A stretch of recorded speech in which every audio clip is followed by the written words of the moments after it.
Dari hasil pemeriksaan didapatkan keterangan bahwa uang 1 juta tersebut rencananya akan dibagikan kepada saudari N sebesar 600, kemudian untuk saudara M atau S ini 400.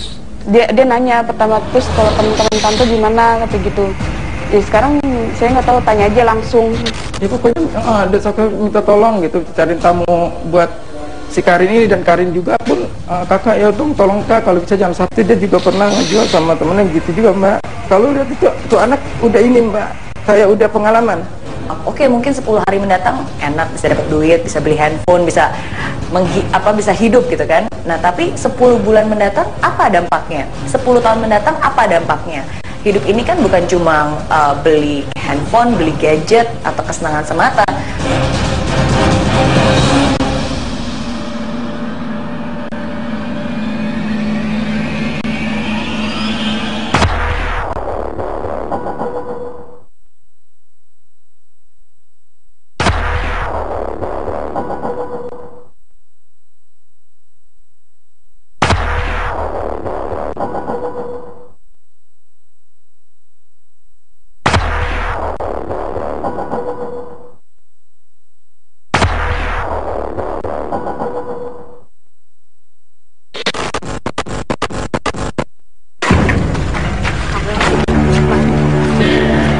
Heningnya suasana malam seolah tidak mempengaruhi operasi senyap tim Reskrim Polres Depok, Jawa Barat.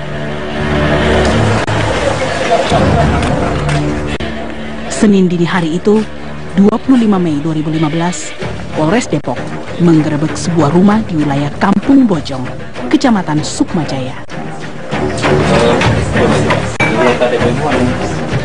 Rumah ini menjadi target operasi karena diduga menjadi tempat prostitusi anak di bawah umur. Penggerebekan ini tidak sia-sia. Kakak namanya siapa? Seli ya. Kakak pegang uangnya. Polisi menemukan 3 wanita yang diduga sebagai pekerja seks komersil atau PSK di dalam rumah. Seorang wanita yang diduga masih berumur belasan tahun ditemukan sedang bersama seorang pria di dalam kamar. Polisi juga mendapati 2 wanita lainnya sedang asyik berkaraoke bersama sang pemilik rumah bordil.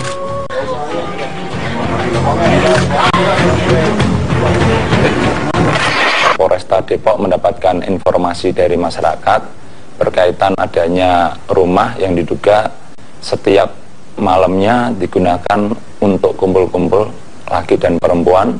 Di situ seringkali dibuat minum-minum atau mabuk.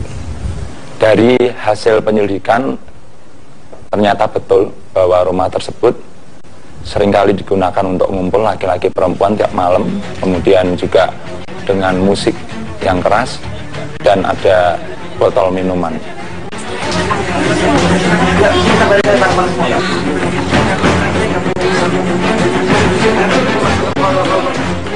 Kita melakukan penggerebekan terhadap rumah tersebut dan kita dapatkan adanya seorang laki-laki yang telah berbuat mesum dengan seorang anak. Ya, selamat malam rekan-rekan. Ya, kita ada mendapatkan informasi dari masyarakat bahwa di Desa Bojonggede ada diduga praktek prostitusi, dan prostitusi ini sudah meresahkan masyarakat, di mana modusnya dengan menggunakan tempat tersebut berkedok sebagai salon.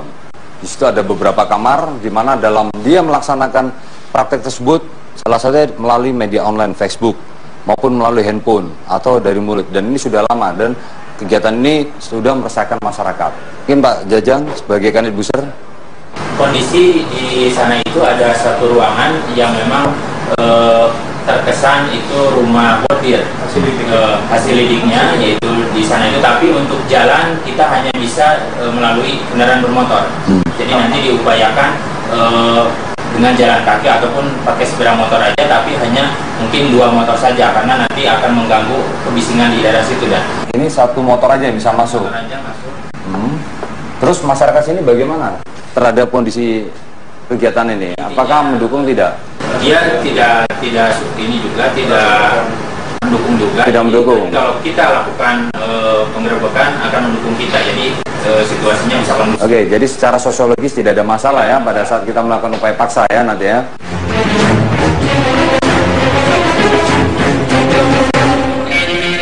Ya, penggerebekan yang dilakukan saat Fajar belum menyingsing ini tergolong senyap dan rapi. Tak satupun warga sekitar yang mengetahui, bahkan mendengar kedatangan puluhan polisi ke wilayah mereka. Polisi pun membawa seluruh orang yang didapati berada di dalam rumah, termasuk pemilik rumah berinisial S. Barang bukti yang turut disita adalah uang 1 juta rupiah yang diduga hasil transaksi prostitusi, serta beberapa telepon genggam.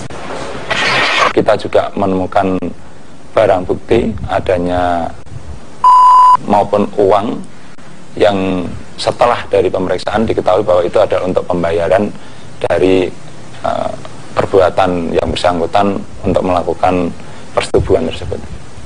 Dari hasil pemeriksaan didapatkan keterangan bahwa uang 1 juta tersebut rencananya akan dibagikan kepada saudari N sebesar 600, kemudian untuk saudara M atau S ini 400.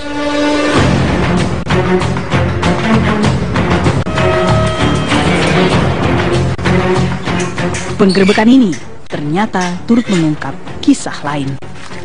Salah satu remaja berinisial NF yang menjadi PSK di rumah bordir yang digerebek diduga adalah korban dari ibu tirinya yang sengaja menyerahkan remaja ini untuk menjadi PSK demi memenuhi kebutuhan hidup keluarga.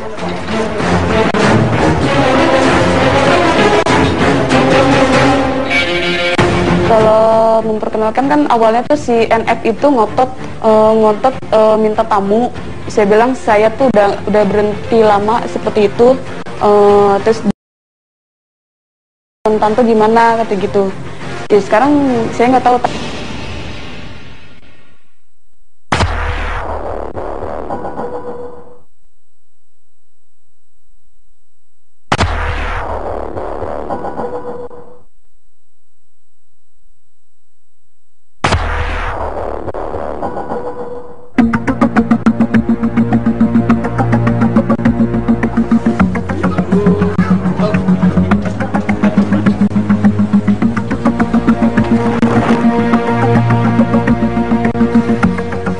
Mungkin benar kata pepatah, buah jatuh tidak jauh dari pohonnya. Di rumah yang sangat semrawut inilah seorang remaja yang akhirnya menjadi wanita penghibur tinggal. Ia tinggal di rumah ini bersama ayah kandungnya yang berprofesi sebagai seorang debt collector serta sang ibu tiri sejak 6 tahun lalu. Para tetangga mengenal keluarga yang tinggal di rumah ini sebagai sosok keluarga yang perilaku mereka kerap mendapat keluhan dari para warga. Ya kalau saya bilang sosok Junade ini emang nggak pernah selama datang sini bahkan nggak pernah lapor, nggak pernah bertetangga pun nggak pernah. Misalnya ada tetangga ramai nih kan berita bakti, pun dia nggak ikut. Jadi susah mak itunya. Nantinya alasannya ya karena suka orang nggak ada. Bahkan susah nemuinnya. Berangkat sana jam 4 pagi, pulang jam 12 malam. Bagaimana warga mau berkomunikasi sama dia, bertetangga, nggak bisa gitu.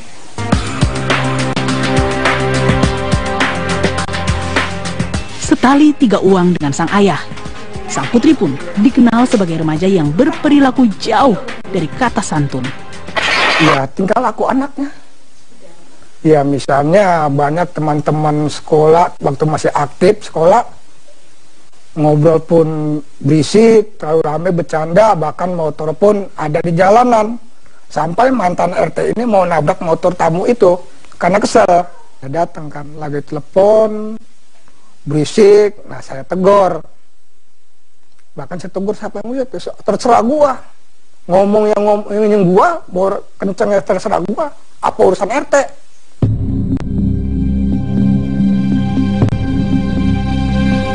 Diduga karena berangkat dari kondisi ekonomi yang sulit, membuat akhirnya sang putri terjerumus ke kubangan prostitusi. Apalagi sang anak dikenal sebagai sosok remaja yang mengutamakan gengsi demi eksistensi dalam pergaulannya. Sifat ini rupanya dijadikan sang ibu tiri untuk menjadikannya sebagai mesin pencetak uang yang tragisnya lewat profesi yang jauh dari kebaikan. Sang anak dikirim ke mucikari karena ingin memiliki gadget seperti remaja lain. Sikap hidup yang serba instan pada kalangan remaja pada masa kini terjadi karena mereka cenderung menghindari tahapan perjuangan hidup. Dan saya adalah orang yang percaya bahwa tidak ada yang namanya instan di dunia ini. Semua yang instan itu sifatnya hanya sesaat, tapi pasti ada efek sampingnya. Hidup itu berhitung, Mer. Orang bisa sukses kompas dalam berhitung. Gue nggak perlu ngungsi ke Singapura. Nggak usah susah-susah, nggak ada duit. Sampai-sampai harus ngumpet-ngumpet makan roti di dalam toilet. Saya bukan orang yang paling pinter, saya juga bukan orang yang paling kuat, tapi apa yang membuat saya berhasil karena saya orang yang paling tekun berusaha. Hal yang kecil saya jalani, sekecil apapun langkah itu, sekecil apapun pekerjaan itu, karena saya percaya bahwa nggak ada yang namanya instan di dunia ini, dan semua hal itu adalah sebuah proses yang membentuk saya menjadi seperti saya sekarang ini. Hasil akhir itu adalah sebuah bonus, ya, karena setiap tindakan yang kita lakukan itu akan selalu membuat kita kaya. Kalau berhasil kaya materi, tapi kalau tidak berhasil ya kaya pengalaman. Iya. Jadi dari proses itulah kita akan bertumbuh. Ya, dan bisa menjalani hidup ini lebih baik lagi. Seperti slogan kita, be your best life and live your best life. Jadi sang motivator yang terkenal berkat kisah perjuangan hidupnya di negeri singa hingga menjadi seorang miliarder di usia 26 tahun ini juga menekankan perlunya pemikiran jangka panjang dari setiap tindakan yang diambil saat masih muda. Dan menurut saya hidup itu adalah sebuah pilihan, dan setiap pilihan itu pasti ada konsekuensinya. Oke, mungkin 10 hari mendatang enak, bisa dapat duit, bisa beli handphone, bisa bisa hidup gitu kan. Nah, tapi 10 bulan mendatang apa dampaknya? 10 tahun mendatang apa dampaknya?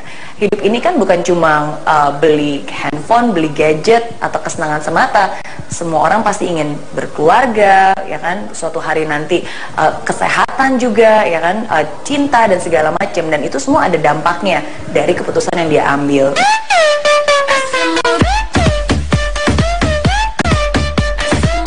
Akhirnya, kemiskinan janganlah dijadikan sebagai alasan jitu untuk mengambil jalan pintas menjual harga diri demi menopang hidup. Karena kalau sudah terjerembab di dalamnya, maka bukan harga diri saja yang hilang, masa depan dan kebahagiaan pun ikut terhempas.